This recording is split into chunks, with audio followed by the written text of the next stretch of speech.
सत श्री अकाल जी। On air वेख रहे दर्शकों का मैं नूरवरजोत करदी हां स्वागत। सो इस वक्त तुसीं जुड़ चुके हो विशेष चर्चा के लिए असीं तुहाडे नाल जिहड़ी जानकारी जरूर साझी करना चाहांगे जो अज हरियाणा विधान सभा दे विच बैठक हुई जिस दे विच चंडीगढ़ नूं लैके विशेष जिहड़ी गल रखी गई कि हरियाणा नूं चंडीगढ़ मिलना चाहिए। जेकर गल कर लिए तो काफ़ी टाइम तो जिहड़ा मुद्दा पखिया होया है। जदों BBM की गल हुई सी तां उदों हरियाणा ते पंजाब के जिहड़े कर्मचारी सीगे उन्हां नूं हटाया गया सीगा तां उत्थों ही मुद्दा भग गया सीगा ते गल फिर उठ गई सीगी चंडीगढ़ दी। और हुणे जदों अमित शाह चंडीगढ़ दे विच आए तां उन्हां दे वल्लों कहा गया कि जिहड़े सारे कर्मचारी ने चंडीगढ़ दे उन्हां दे उपर केंद्र दे सारे रूल लागू होणगे। तां उस तों बाद तबाही मच गई पंजाब दे विच। जेकर गल कर लईए तां मंगां उठियां, रौला उठिया कि चंडीगढ़ दा जिहड़ा चंडीगढ़ पंजाब दा होना चाहिए। तो उत्थे ही जेकर पंजाब दे विच विधान सभा मीटिंग रखी गई तां उत्थे भी सर्बसम्मति दे नाल भगवंत मान जिहड़े साडे CM ने और बाकी सारे जिहड़े कैबिनेट सीगे उन्हां दे वल्लों ही फैसला लिया गया कि जिहड़ा चंडीगढ़ आ पंजाब दा होना चाहिए। सो उस तो बाद ही हरियाणा अगे आ गया तां हरियाणा दे वल्लों अज बैठक रखी गई विधान सभा हरियाणा दे विच। तां मंगां जिहड़ियां मेन की रखियां गईयां सीगियां उन्हां बारे असीं तुहाडे नाल चर्चा जरूर करांगे। डिटेल वाइज तुहानूं जिहड़े पॉइंट समझाउण दी कोशिश करांगे। खास तौर ते मुख मंग सीगी चंडीगढ़ हरियाणे दा होना चाहिए। यही नहीं, इस तो इलावा एक मंग होर भी रखी गई। CM खट्टर गल कह रहे ने, ये दावा कर रहे ने कि चंडीगढ़ दे नाल लगदा जिहड़ा एरिया यानी खरड़ है जिहड़ा वो भी हरियाणा नूं मिलना चाहिए। वो कहते हैं कि चंडीगढ़ जे हरियाणे नूं मिलेगा तो चंडीगढ़ के नाल लगदे इलाके भी हरियाणा दे ने। सो हुण खरड़ दी भी मंग करते हैं, कहते हैं कि खरड़ भी साडे हिस्से होना चाहिए। हालांकि पंजाब दे विच पैंदा खरड़ है, मोहाली भी पंजाब दे विच पैंदा। तां हुण जिहड़ी हरियाणा सरकार दी अख है खरड़ दे मोहाली दे विच है। कहते हैं कि खरड़ ते मोहाली भी चंडीगढ़ दे नाल सानू मिलने चाहिए ने। सो SYL नूं लैके जिहड़ी मता पास किया गया, BBM दे मुद्दे नूं लैके जिहड़ी चर्चा की गई, विशेष जिहड़ियां चर्चावां कीतियां गईयां CM खट्टर ने जिहड़ियां गल्लां कईयां ने उसनूं आपां विशेष चर्चा करदे हां। डिटेल वाइज तुहानूं समझाउने स्क्रीन दे उपर तुहानूं मैं समझाउण दी जरूर कोशिश करांगी। UT प्रशासन दे विच 60-40 दा अनुपात बरकरार रखिया जावेगा। केंद्र तो अपील कीती है और चंडीगढ़ च वक्री SC दे लई मता पास कर चुके हैं। ये भी जिहड़ी अपील कीती है दरियावां दे पानी ते साडा हक है। जिहड़े दरिया ने उन्हां दे उपर कहंदे ने कि साडा हक है, सानू मिलने चाहिए। जिहड़े पंजाब दे दरियावां दा पानी है वो साडे हिस्से आउणा चाहिए। SYL नूं जल्द तो जल्द बनाया जावे। CM खट्टर ने यह गल कही। 1966 एक्ट दे विच नदियां नूं पंजाब हरियाणा दी सांझी संमति मंनदा है और चंडीगढ़ ते पंजाब दे पास कीते गए मते ते चिंता भी जताई है। उन्होंने ये भी गल कही है कि जिहड़ा ये मता पास किया गया कि यह इतराज जताया इस फैसले के उपर। और जेकर गल कर ली तो उन्होंने ये भी गल कही है कि सियासी मत है कि पंजाब सरकार ने जिहड़े वादे किए ने वो पूरे नहीं कर सकती और पंजाब का हाल श्रीलंका वाला होने वाला है। सो ये अनिल विज दे वल्लों जिहड़ी एक टिप्पणी की गई सी उस बैठक दे विच विधान सभा दे विच जदों ये गल हुई सी चंडीगढ़ नूं लैके कि पंजाब का जिहड़ा हाल श्रीलंका वाला होने वाला। सो उत्थे ही मनोहर लाल खट्टर ने जिहड़ियां गल्लां कईयां ने उस बारे डिटेल क्या राजीव लौंगोवाल समझौते का जिक्र भी इस दे विच कीता गया। ते उत्थे ही चंडीगढ़ प्रशासन दे विच हरियाणा के अफसरां की हिस्सेदारी घट रही है। ये भी उन्होंने वल्लों गल रखी। UT प्रशासन दे विच 60-40 का अनुपात बरकरार रखा जाएगा और ये जिहड़ी मंग रखी गई सी हरियाणा दे वल्लों जिहड़ी केंद्र सरकार नूं ये मंग रखी गई है दरियावां दा पानी ते साडा हक है। SYL नूं लैके जिहड़ी मेन गल रखी गई है उन्हां वल्लों मौजूदा संतुलन बरकरार रखा जाए। ये भी जिहड़ी गल उन्हां दे वल्लों कोई SYL नूं जल्द तो जल्द बनाया जाएगा। सो 1966 एक्ट नदियां नूं पंजाब हरियाणा की सांझी संपत्ति मानदा है। 1966 के बकायदा एक पेपरां दे विच दिखा के मनोहर लाल खट्टर CM ने यह डिस्कस किया। उन्होंने ये भी गल कही कि जिहड़ा खरड़ नूं लैके विशेष चर्चा की उस लैटर दे विच जदों पढ़ रहे सी तां इस एक्ट के अधीन कहंदे कि हरियाणा नूं खरड़ भी मिलना चाहिए क्योंकि चंडीगढ़ के नाल लगदा। और उत्थे जिहड़े भाषा नूं लैके भी एक तुहाडे नाल जरूर समझावांगे। पंजाब तो हिंदी बोलण वाले इलाके भी सारे मंग ले गए ने। पंजाब के समझौतियां दे हुक्मां की उलंघना की है। पंजाब तो हिंदी बोलते इलाके हाले तक नहीं दिते गए। मनोहर लाल खट्टर कह रहे ने। सो चंडीगढ़ ते हरियाणा का हक है ਇਹ ਦਾਵਾ ਕਰਦੇ ਨੇ ਵਿਧਾਨ ਸਭਾ ਦੇ ਵਿੱਚ ਰਾਜੀਵ ਲੋਂਗੋਵਾਲ ਸਮਝੌਤੇ ਦਾ ਜ਼ਿਕਰ ਕੀਤਾ ਹੈ। ਸੋ ਉੱਥੇ ਇਹ ਵੀ ਗੱਲ ਹੋਈ ਹੈ ਕਿ 9 ਜੂਨ 1966 ਨੂੰ ਚੰਡੀਗੜ੍ਹ ਦੀ यूटी ਬਣਾ ਦਿੱਤਾ ਗਿਆ ਸੀ। ਦੋ ਸੂਬਿਆਂ ਦੇ ਵਿੱਚ ਜਿਹੜੀ ਰਾਜਧਾਨੀ ਬਣਾ ਦਿੱਤੀ ਗਈ ਸੀ ਚੰਡੀਗੜ੍ਹ। ਇਹ ਮੀਟਿੰਗ ਇਹ ਵਿਧਾਨ ਸਭਾ ਬੈਠਕ ਦੇ ਵਿੱਚ ਜਿਹੜੀ ਚਰਚਾ ਹੋਈ ਹੈ ਉਹ ਫੈਸਲਿਆਂ ਬਾਰੇ ਤੁਹਾਨੂੰ ਡਿਟੇਲ ਵਾਈਜ਼ ਸਮਝਾ ਰਹੇ ਹਾਂ। ਪੰਜਾਬ ਦੇ ਵਿੱਚ ਲਿਆਂਦੇ ਗਏ ਮਤੇ ਤੇ ਚਿੰਤਾ ਜਤਾਈ और BBM ਨੂੰ ਲੈ ਕੇ ਕੇਂਦਰ ਦੇ ਫੈਸਲੇ ਤੇ ਇਤਰਾਜ਼ ਜਤਾਇਆ, ਕਿਉਂਕਿ ਜਿਹੜੇ ਪੰਜਾਬ ਤੇ ਹਰਿਆਣਾ ਦੇ ਜਿਹੜੇ ਕੰਮ ਕਰਦੇ ਸੀਗੇ ਉੱਥੇ ਉਹ ਅਧਿਕਾਰੀਆਂ ਨੂੰ ਹੁਣ ਮੌਕਾ ਹੀ ਨਹੀਂ ਮਿਲਣਾ, ਹੁਣ ਉਹਨਾਂ ਨੂੰ ਲਾ ਹੀ ਨਹੀਂ ਸਕਦੇ। ਤਾਂ ਇਸ ਤੇ ਲੈ ਕੇ ਵੀ ਚਰਚਾ ਹੋਈ ਸੀ। ਪੰਜਾਬ ਤੇ ਹਰਿਆਣਾ ਦੋਨੋਂ ਨਾਰਾਜ਼ ਹੋਏ ਸੀ ਇਸ ਫੈਸਲੇ ਦੇ ਨਾਲ। ਤੇ ਉੱਥੇ ਹੀ ਭਾਸ਼ਾਵਾਂ ਨੂੰ ਲੈ ਕੇ ਜਿਹੜੀ ਗੱਲ ਕੀਤੀ ਗਈ ਹੈ, ਭਾਸ਼ਾਵਾਂ ਨੂੰ ਲੈ ਕੇ ਜੇਕਰ ਚਰਚਾ ਤੁਹਾਡੇ ਨਾਲ ਕਰੀਏ ਤਾਂ 400 ਤੋਂ ਵੱਧ ਇਹਨਾਂ ਨੇ ਦਾਅਵਾ ਕੀਤਾ ਹੈ ਕਿ ਅਜਿਹੇ ਇਲਾਕੇ ਨੇ ਜਿਹੜੇ ਹਿੰਦੀ ਬੋਲਦੇ ਨੇ, ਉਹ 400 ਤੋਂ ਵੱਧ ਇਲਾਕੇ ਨੇ ਕਹਿੰਦੇ ਹਰਿਆਣਾ ਨੂੰ ਦਿੱਤੇ ਜਾਣ, ਕਿਉਂਕਿ ਹਰਿਆਣਾ ਦੇ ਹਿੱਸੇ ਆਉਂਦੇ ਨੇ ਹਿੰਦੀ ਬੋਲਣ ਵਾਲੇ ਇਲਾਕੇ, ਹਰਿਆਣਾ ਨੂੰ ਦਿੱਤੇ ਜਾਣ। ਤੇ ਉੱਥੇ ਹੀ ਜਿਹੜਾ ਚੰਡੀਗੜ੍ਹ ਦਾ ਪਾਸ ਕੀਤਾ ਮਤਾ ਹੈ ਉਸ ਨੂੰ ਲੈ ਕੇ ਚਰਚਾ। ਨਦੀਆਂ ਦਾ ਪ੍ਰੋਜੈਕਟ ਪੰਜਾਬ ਹਰਿਆਣਾ ਦੀ ਸਾਂਝੀ ਸੰਪत्ति ਹੈ। ਪੰਜਾਬ ਦੇ ਸਮਝੌਤਿਆਂ ਦੇ ਹੁਕਮਾਂ ਦੀ ਉਲੰਘਣਾ ਵੀ ਕੀਤੀ ਹੈ।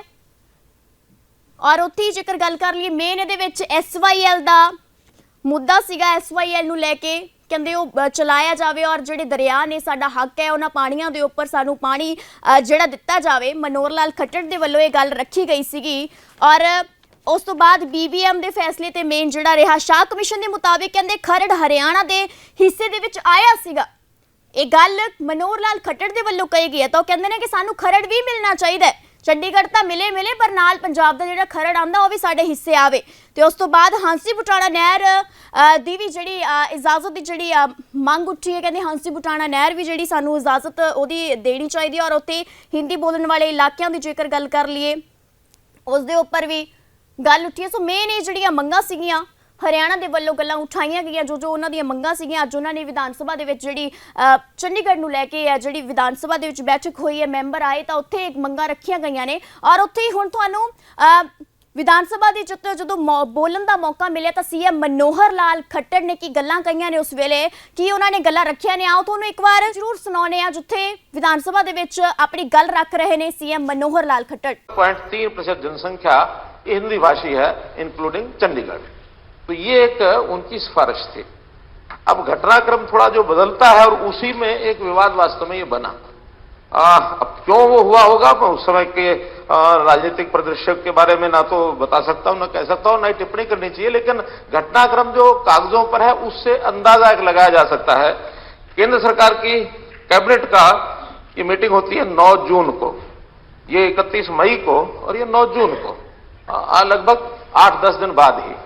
उस मीटिंग में केंद्र के 11 मंत्री हैं, अधिकारी हैं, और उन्होंने जो एक फैसला किया, cabinet considered further the recommendations of the Punjab boundary commission in respect of Kharar tehsil and decided that the area of Kharar tehsil included in the Punjabi region should form part of the Punjabi speaking state. The area of tehsil included in Hindi region should form part of new Haryana state. यहां तक तो ठीक है। इसके बाद Chandigarh should be a union territory, ये उसके गठन से पहले का फैसला। It should be the capital of both the new states. The central government should take power to give direction to the new states to regulate the development of control area.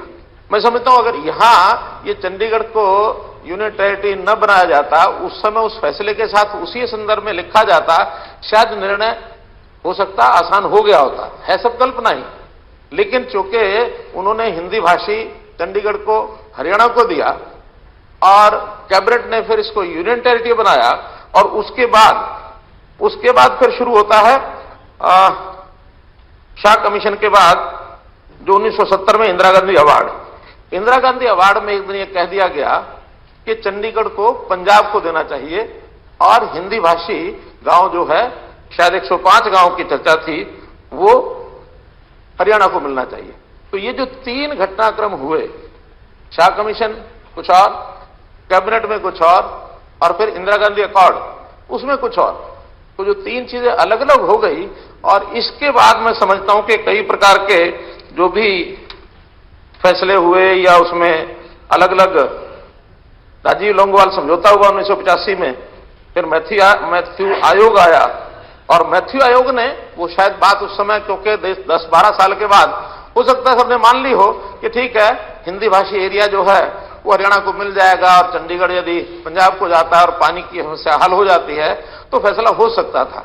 अब वहां एक घटनाक्रम हुआ हुआ कंदूखेड़ा का, उस डिवीजन में, क्योंकि कंटिग्यूटी एक उसकी शर्त रखी गई थी कि हिंदी भाषी एरिया जो कंटिग्यूटी विद हरियाणा है वो एरिया उसमें दिया जाएगा।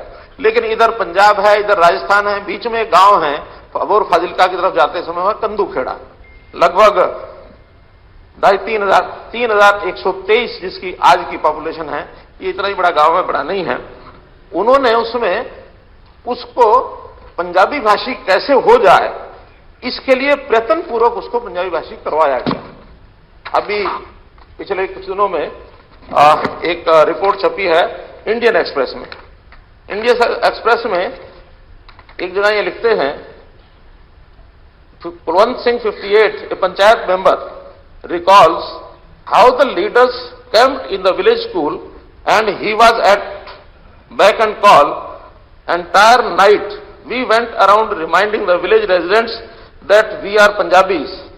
Unfortunately, आगे वो ये कहते हैं कि Unfortunately, successive governments have failed us. क्योंकि उस समय कुछ वायदे किए गए उनके साथ, और उन वायदों में जो वो कहते हैं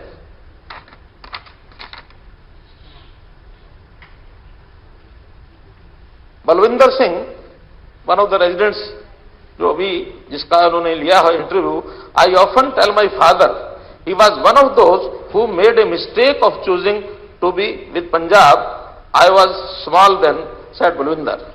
और वो कहते हैं कि उस समय के जो वायदे किए गए थे, Barnala promised government employment at least 30-35 youths then. Not one got it. They promised ITI. The panchayat provided them 50 acres of land, but the institute never came to the village. We wish our village had gone to Haryana. Our villages used to look like poor cousins of Haryana villages. ये आज कंदूखेड़ा के लोग मानते हैं, लेकिन क्योंकि प्रयत्नपूर्वक शायद उस समय कोई एक रहा होगी, डिजाइन रहा होगा सारे का कि अगर इसको हम पंजाबी करवा दें, एक गांव है तो एक सुझाव ये भी आया कि गैलरी दे दें 1 फरलांग चौड़ी, ये सुझाव भी उस समय आया। उसको भी फिर बाद में नकार दिया गया कि नहीं, कोई जो रास्ता है कंदूखेड़े का वो नहीं देना है। ये मामला उलझता चला गया, और उलझने के बाद फिर जो और नए नए आयोग, चाहे उसमें वेंकैया आयोग आया हो, देसाई आयोग आया हो, इराडी कमीशन हो, इन सबके कारण से चीजें उलझ गई। और उलझने के बाद फिर बाद में दौर शुरू होता है सुप्रीम कोर्ट का। अब सुप्रीम कोर्ट के दौर में मैं घटनाक्रम तो मेरे पास पूरा ये 1 नवंबर 1966 से लेकर अब तक है पूरा डेट वाइज, लेकिन सारे में न जाते हुए 2016 से बाद की बात आई है। कुछ मित्रों ने कहा कि 2016 के बाद क्या किया। पहला तो हमारे वकील बंधु सब बैठे हैं, कोई भी कोर्ट का डिसीजन होता है उसके बाद उसके एग्जीक्यूशन के लिए एक ऑर्डर लेना पड़ता है। 2002 में भी ये निर्णय हो गया था कि पानी एसवाइल का वो हरियाणा को मिलेगा, लेकिन 2003 में एग्जीक्यूशन ऑर्डर आया। उस एग्जीक्यूशन ऑर्डर के बाद 2004 में पंजाब ने एक एक्ट बनाया और उसको निरस्त कर दिया। ये वहां से कहानी शुरू होती है। ऐसे ही 2016 में सुप्रीम कोर्ट ने निर्णय दे दिया, लेकिन निर्णय के बाद सुप्रीम कोर्ट ने निर्णय दिया है ये 29/2/16 को। The continuous hearing of presidential reference was started by 5 judges, constitutional bench headed by Justice Dave. 17/3/16 को फिर ये हियरिंग हुई है, और इसमें 1/6/16 को फिर सुप्रीम कोर्ट में हेयरिंग नहीं, 1/6/16 को state of Haryana filed the present IAS 6/2016 seeking execution and enforcement of this court degree dated 15/1/2। क्योंकि हमने तो जब निर्णय दे दिया तो 15/1/2 के एग्जीक्यूशन का दोबारा से, और वो ऑर्डर इसलिए लेना पड़ा कि वो 2004 में वो समाप्त हुआ, क्योंकि सुप्रीम कोर्ट में केस चला गया, उन्होंने उसको रद्द कर दिया। तो इसलिए एग्जीक्यूशन में कोर्ट के लोगों ने कहा हमको कि इसका एग्जीक्यूशन का ऑर्डर आपको दोबारा लेना पड़ेगा, क्योंकि उस समय के एग्जीक्यूशन के लिए वो एक प्रकार का जिसको कहना चाहिए नल एंड वाइड इसलिए हो गया कि वो 4 महीने का टाइम दिया था कि आप 4 महीने में इस रोड को CPWD के द्वारा सेंट्रल गवर्नमेंट को कहा कि आप बनवाओ, क्योंकि 4 महीने बीत गए, 2 सप्ताह बीत गए और नया 10 साल का सारा समय निकल गया, तो इसलिए एग्जीक्यूटिव ऑर्डर दोबारा लेना पड़ेगा कि कौन इसको एजेंसी बनाए। और 2016 से उस समय से लेकर के कुल घटनाक्रम इसमें 41 घटनाएं लिखी हुई हैं और इस 41 घटनाओं में 21 बार सुप्रीम कोर्ट में डेट्स लगी हैं और उस पर लगातार हम प्लीड कर रहे हैं, लेकिन सुप्रीम कोर्ट में आखिर में आकर के उन्होंने एक स्टैंड ले लिया कि आपस में सहमति से इसका फैसला करो, जिसमें केंद्र सरकार, हरियाणा सरकार, पंजाब सरकार और एक ऑर्डर तो लास्ट का ये है कि पंजाब और हरियाणा के सीएम बैठ करके इसका कोई रास्ता निकालें। अब हमें बार बार सुप्रीम कोर्ट ऐसा क्यों कह रहा है हमको मालूम नहीं, लेकिन सुप्रीम कोर्ट ने सीधा सीधा कोई एग्जीक्यूशन का ऑर्डर उसका आज समय तक नहीं दिया। लास्ट अगस्त 2020 में जब सीएम पंजाब को बार बार बुलाने के बाद भी वो नहीं आए और आखिर में उन्होंने कहा कि देखिए अब कोविड शुरू हो गया है, क्योंकि कोविड का 2020 में शुरू हो गया था, अब हमारा बैठना इसलिए संभव नहीं है। वो बैठना नहीं चाहते थे, बार बार बुलाने के बाद भी मेरा पर्सनल व्यक्तिगत मैंने कहा एक बार हम सेटिंग करते हैं, हमारी आपकी कोई बात बनती है ठीक है, नहीं तो उठा के सुप्रीम कोर्ट को हम लिख के दे देंगे, उनका एक ऑर्डर है कि आप एक बार बैठ लीजिए। एक बार भी बैठना नहीं हुआ, इसलिए वो लगातार कहने के बाद आखिर में फिर हमको भी विचार आया कि कोविड के समय में ये समय हमारे काम करने में वैसे ही बहुत बाधा डाल रहा है, हम ये इलेक्शन का झमेला झंझट खत्म हो जाए उसके बाद बैठेंगे। हम इसको इलेक्शन इशू नहीं बढ़ाना चाहते थे, वरना हर बार हर पार्टी ने पंजाब हो या हरियाणा हो इसको इलेक्शन इशू बनाया। हमने कहा कि नहीं, इलेक्शन इशू बनाने के बजाय काफी चीजें, क्योंकि सुप्रीम कोर्ट ने निर्णय दे दिया है, अब केवल एग्जीक्यूशन का विषय बाकी बचा है। कहीं ऐसा ना हो कि चीज और आगे बढ़ जाए, कोई तलखी हो जाए और चीज कहीं और लंबी ना चली जाए। आज नई सरकार ये आई, हमारी अपेक्षा तो ये थी कि कोई भी नई सरकार आती है उसको नए सिरे से पूरा अपना कामकाज करने का तरीका अपना ढूंढना चाहिए। पुराने सरकारें जो रहती हैं, पुरानी पार्टियां रहती हैं, उनका कहीं ना कहीं कोई बैकग्राउंड में कोई एक धारणा बनती है, उस धारणा में कठोर हो जाते हैं, अपने अपने स्टैंड पर अड़े रहते हैं। लेकिन इन्होंने जिस प्रकार से आते ही किया है, कुछ ना कुछ क्वेश्चन जरूर खड़ा करता है कि 4 दिन की सरकार ने आते ही क्यों किया है। जो किया है मुझे लगता है कि अब ये दिशा बन गई उनके करने के बाद। आज कम से कम पूरा हरियाणा, जैसे सबने कहा कि अब तक जो हो गया, अब इसको हम कैसे लाइन पर लेकर के आए।